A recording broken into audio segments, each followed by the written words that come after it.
प्रोत्साहन देण्यासाठी यांना कॅरियर गायडन्स मार्गदर्शन शिबिर लावून यांना प्रोत्साहन दिला पाहिजे. शैक्षणिक क्षेत्रामध्ये यांचा उत्साह वाढवला पाहिजे. हा आमच्या लोकांचा नेहमीपासून संकल्प राहिलेला आहे. त्या संकल्पनातून आज हे कार्यक्रमाचे आयोजन झालेलं आहे.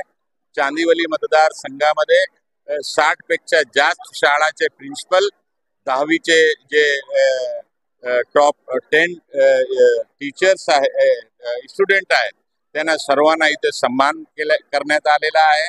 आणि त्याचप्रमाणे त्यांना मार्गदर्शन इथे एक्सपर्टच्या माध्यमातून मार्गदर्शन करण्यात आलेलं आहे की पुढच्या काळामध्ये या देशाच्या भविष्य कुठल्या क्षेत्रामध्ये आहे, कुठे रोजगारचे कुठल्या क्षेत्रामध्ये शिक्षा हासिल केल्यानंतर आपल्याला अवसर मिळणार आहे, हे सगळी वास्तविक स्थिती जी आहे, जी परिस्थिती आहे देशाची, राज्याची, शहराची, मुंबई सारख्या शहराची, हा मार्गदर्शन करणं गरजेचं आहे. म्हणून आज जे विश्लेषण याच्यामध्ये जे उल्लेखनीय काम करणारे लोक आहेत या क्षेत्रामध्ये त्यांनी मार्गदर्शन केलेलं आहे. सर, आज देशामध्ये जे बीजेपी गव्हर्नमेंटनी जी एज्युकेशन पॉलिसी आणलेली आहे, नवीन पॉलिसी, त्यानुसार गरीब जो विद्यार्थी आहे तो शाळेमध्ये चांगल्या कॉन्व्हेंट शाळेमध्ये शिकू शकत नाही, या संदर्भात आपली काय भूमिका? या सरकारची जे एज्युकेशन पॉलिसी आहे एक बिलकुल चुकीची पॉलिसी आहे. देशाचा इतिहास बदलण्याचं काम चालू आहे. खरी माहिती लपवण्याचं काम शैक्षणिक क्षेत्राच्या माध्यमातून सुरू आहे. हा चुकीचा आहे. हा देश सर्वांचा आहे.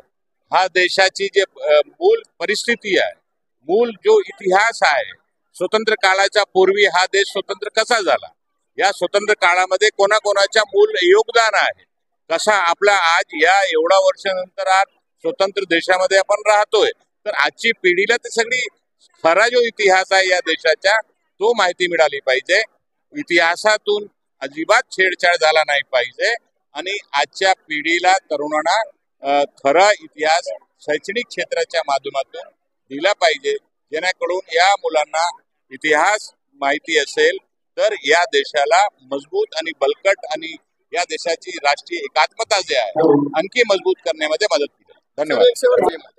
अच्छा, आज तुमचं नसीम खान मित्रमंडळातर्फे नसीम खान यांच्यातर्फे ऑप्शन करण्यात आलेलं आहे.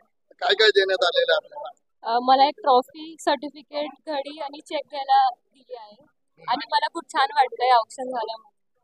मला वाटतं की स्टुडंट्सला आणि मी पण सिन्सिअरली अभ्यास करेन आणि कन्सिस्टन्सी ठेवली तर अभ्यास लवकर होतो. आणि मला मेडिकलमध्ये जायचं आहे, मग मला त्याची तयारी करते. ज्यांचं ऑप्शन आज नसीम खान मित्रमंडळातर्फे करण्यात आलेलं आहे. कॅमेरामॅन विवेक सह मी विजय केदार, मराठी नेटवर्क, चांदिवली.